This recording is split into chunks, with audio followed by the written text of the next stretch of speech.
Glaxo baby food കഴിക്കുന്നതിനെ കുറിച്ച് നിങ്ങളുടെ അഭിപ്രായം എന്താണ്? നല്ല അഭിപ്രായമാണ്. അതും പാലാണല്ലോ, എളുപ്പം ദഹിക്കും. ദേഹം തടിക്കാതിരിക്കാൻ എന്തെല്ലാം എക്സസൈസ് ചെയ്യണം? അങ്ങനെ നല്ല കാര്യങ്ങൾ വല്ലതും ഉണ്ടെങ്കിൽ ചോദിക്കൂ. സീരിയസ് ആയിട്ടാണോ നിങ്ങൾ ചോദിക്കുന്നത്? അതെ.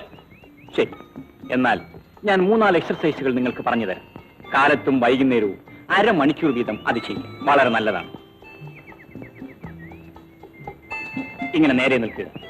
എന്നിട്ട് കൈ മേലോട്ട് ഉയർത്തുക. സാവധാനത്തിൽ കീഴോട്ട് വരിക. കാല് മടങ്ങരുത്, അതായത് മുട്ട് മടങ്ങരുത് എന്നർത്ഥം.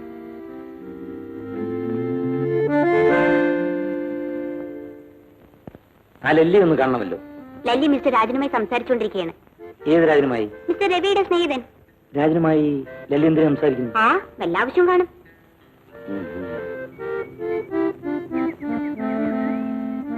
ഈ വ്യായാമങ്ങൾ ദിവസേന ചെയ്യുന്നത് നല്ലതാണ്. ലല്ലി, ഇവിടെ വരൂ. ഞാനിവിടെ സംസാരിച്ചോണ്ടിരിക്കുകയല്ലേ, 5 മിനിറ്റ് അവിടെ വെയിറ്റ് ചെയ്യണം. വരാം. എനിക്ക് വെയിറ്റ് ചെയ്യാൻ സമയമില്ല. എന്നാ എളുപ്പം പോണം. എന്റെ തന്റെയോടൊക്കെ സംസാരിക്കാൻ എനിക്ക് സമയമുണ്ട്. വിഷ്ണു വരണം. എന്താ? ഈ തെണ്ടികൾ എന്ന് വിളിച്ചത് ആരെയാണ്? ഞങ്ങളെയാണ്. അതെ. രാജൻ, രാജൻ, ഇത് നിർത്തൂ. ഇവിടെ ബഹളം കൂടുന്ന തെറ്റല്ലേ? ഐ എം സോറി, ദേഷ്യത്തിലെ കാര്യം ഞാൻ മറന്നുപോയി. ഇത് ലേഡീസ് ഹോസ്റ്റ് ആയതിന്റെ ഭാഗ്യം.